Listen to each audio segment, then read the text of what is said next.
சென்னையவே புரட்டி போடும் அளவுக்கான ஒரு சம்பவம் மீண்டும் நம்ம தமிழ்நாட்டுல நடந்திருக்கு. என்ன அப்படின்னு பாத்தீங்கன்னா, அசாம் மாநில தொழிலாளர் ஒருவர் மெட்ரோ ட்ரெயின்ல ஏறி பயணிச்சுட்டு இருக்கும் போது மெட்ரோ ட்ரெயினோட டிக்கெட் பரிசோதகரா இருக்கக்கூடிய ஒரு பெண் ஒருத்தங்களை அவர் தாக்கியிருக்கு. சென்னை பெரம்பூர் ரயில் நிலையத்தில் பெண் டிக்கெட் பரிசோதகரை தாக்கிய அசாம் மாநில இளைஞர் கைது செய்யப்பட்டார்.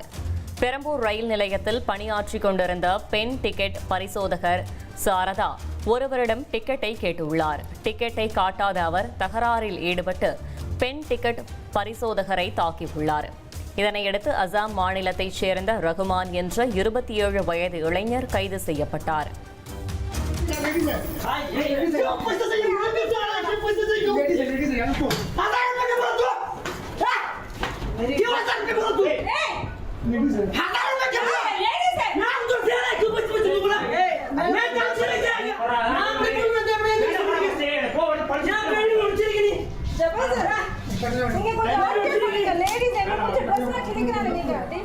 பீகார் பொது தேர்தல் அப்ப மோடி சொல்லியிருந்தாரு, வட மாநிலத்தவர்களுக்கு தமிழ்நாட்டில் பாதுகாப்பில்லை, குறிப்பாக பீகாரிய தொழிலாளர்களுக்கு தமிழ்நாட்டுல பாதுகாப்பே இல்லை அப்படின்னு சொல்லிட்டு மோடி சொல்லியிருந்தாரு. ஆனா மோடிக்கு தெரியல, பீகாரிகள்னாலையும் வட மாநிலத்தவர்களாலையும் தமிழ்நாட்டுல இருக்கவங்களுக்கு பாதுகாப்பு இல்லாத சூழ்நிலை தான் நிலவிக்கிட்டு இருக்கு இன்றளவும்.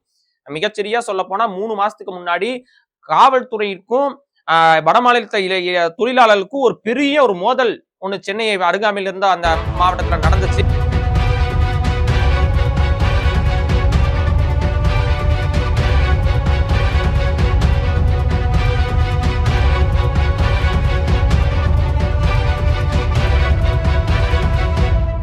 அதை பார்ப்பதற்கே ஏதோ சினிமா காட்சி போல மிகவும் பதட்டம் அளிக்கக்கூடிய ஒரு சம்பவமா அது அரங்கி இருந்துருச்சு. அதையும் தாண்டி தமிழ்நாட்டுல கடந்த 3 வருடத்தில் மட்டுமே 16 கொலை குற்றங்கள் வடமாநில இளைஞர்களால அரங்கேற்றப்பட்டு, அந்த 16 கொலை குற்றத்தையும் குறிப்பிட்டு நான் சொல்லக்கூடிய அந்த 16 கொலை குற்றமும் இன்றளவுக்கும் சரியா பிடிக்க முடியல. ஏன்னா அவங்க ட்ரெயின் ஏறி ஓடி போய் தப்பிச்சிடுறாங்க. அது மட்டும் இல்லாம பினான்சியல் கிரைம்னு சொல்லக்கூடிய நகை பறிப்பாக அவங்க வேலை செய்யக்கூடிய நிறுவனங்கள்ல இருந்து நகையோ பணங்களோ ரொக்கத்தையோ திருடிட்டு போகக்கூடிய அந்த வழக்கும் வடமாநிலத்தவர்கள் மேல பல வழக்குகள் இன்னும் நிலுவையில் இருக்கு. இப்படி ஒரு பதட்டமான சூழ்நிலை நிலவிக்கிட்டு இருக்கக்கூடிய இந்த தமிழ்நாட்டுல வட மாநிலத்தவர்களுக்கு வாக்குரிமை வழங்கக்கூடிய புதிய சட்ட திருத்தம் வந்திருக்கு. இந்த எஸ்ஐஆர் அப்படிங்கிற அந்த ஃபார்ம் உங்க கிட்ட இருந்தா நீங்க எடுத்து படிச்சு பாருங்க.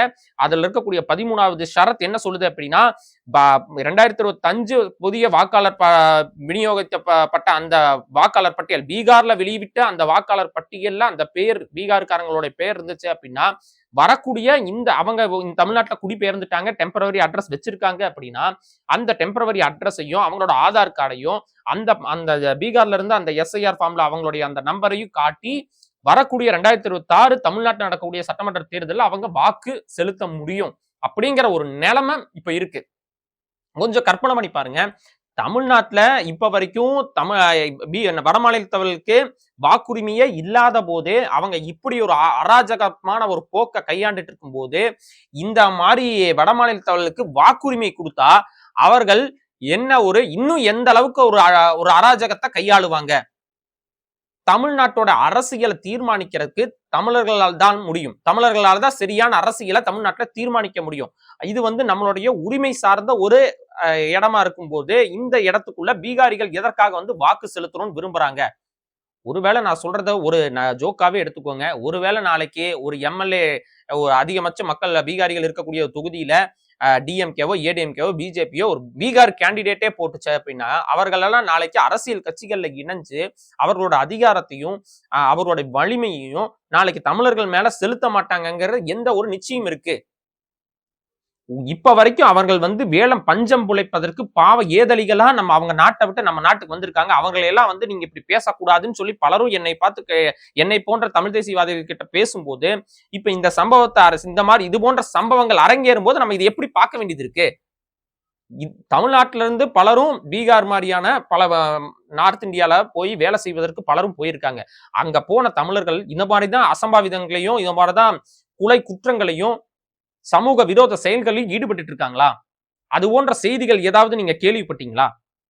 இது போன்ற தைரியங்களை இந்த மாதிரி வடமாநிலத்தவர்களுக்கு யாரு அளிக்கிறாங்கிற கேள்வி நமக்கு இந்த நேரத்துல எழும்புது. இந்த பதட்டமான சூழ்நிலையில நான் எல்லாத்துக்கும் சொல்லிக்க வேண்டிய ஒரே ஒரு விஷயம் என்னன்னா, வட மாநிலத்தவர்களுடைய அந்த வருகையை நம்ம கட்டுப்படுத்தணும். இன்னர் லைன் பர்மிட் அவர்களுக்கு அளிக்கப்படணும். வடமாநில தொழிலாளர்கள் நம்ம தமிழ்நாட்டுக்கு வந்து அதிகபட்சமா குடிபெயர்வதை நம்ம தடுத்து நிறுத்தணும். அதை விட முக்கியமான விஷயம், அவர்களுக்கு வாக்குரிமை வழங்கக்கூடிய இந்த சட்ட திருத்தத்தை உடனடியா அனைத்து கட்சிகளும் ஒண்ணு சேர்ந்து நின்னு அந்த சட்ட திருத்தத்தை தடுக்கணும்.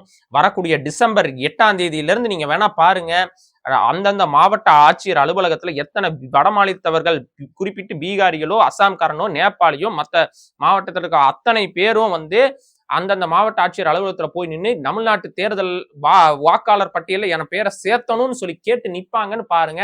இந்த போக்கு தமிழ்நாட்டுடைய எதிர்காலத்தை எந்த அளவுக்கு சீரழிக்கும்.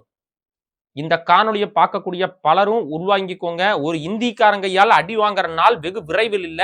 சிந்திச்சு செயல்படுங்க. தமிழர்கள் 8 கோடி பேர் நம்ம இந்த தமிழ்நாட்டுல தாய் நிலத்துல வாழ்ந்தாலும் தேவர், தேவேந்தர், படையாட்சி, நாடாறு, கோனாறு, செட்டியாறு, முதலியாருன்னு ஆக மொத்தம் எல்லாம் சில்லு தேங்காவா செதறி கிடக்குறோம். ஆனா அவனுங்கெல்லாம் அஸ்ஸாம்காரன், பீகார்காரன், ஒவ்வொரு மாநிலத்திலிருந்து வந்த ஒவ்வொருத்தனும் வட இந்தியன்கிற ஒரே ஒற்றை போர்வையில ஒண்ணு சேர்ந்துடுறான். ஹிந்தி பேசக்கூடிய அந்த மொழி அவங்களை ஒண்ணு சேர்த்திடுது. அப்படி இருக்கக்கூடிய சூழ்நிலையில வெளிநாட்டில இருந்து வேலை செய்வதற்காக வந்த இந்திக்காரன் அவன் மொழி பற்றோட இருக்கும்பொழுது, சொந்த நாட்டுல வாழக்கூடிய நமக்கு அந்த மொழி பற்று எங்க போச்சு, இனப்பற்று எங்க போயிருச்சு அப்படிங்கிற கேள்வி இந்த நேரத்துல எழுது. இந்த நேரத்துல ஒவ்வொரு மானத்தமிழர்கிட்டையும் நான் பதிவு செய்ய வேண்டியது புரட்சி பாவலரோட அந்த கவிதையைத்தான். செந்தமிழர் நாட்டை சிறை மீட்க நந்தமிழர் உள்ளத்து வையம் நடுங்கும் வெந்தணல் ஒன்று விரைந்து வந்ததென்று குந்தி குரல் எடுத்து கூவாயோ கருங்குயிலேன்னு பாடின அந்த புரட்சி பாவலரோட கவிதை இந்த நேரத்துல நம்ம ஒவ்வொருத்தரும் சிந்திச்சு பார்க்கணும்.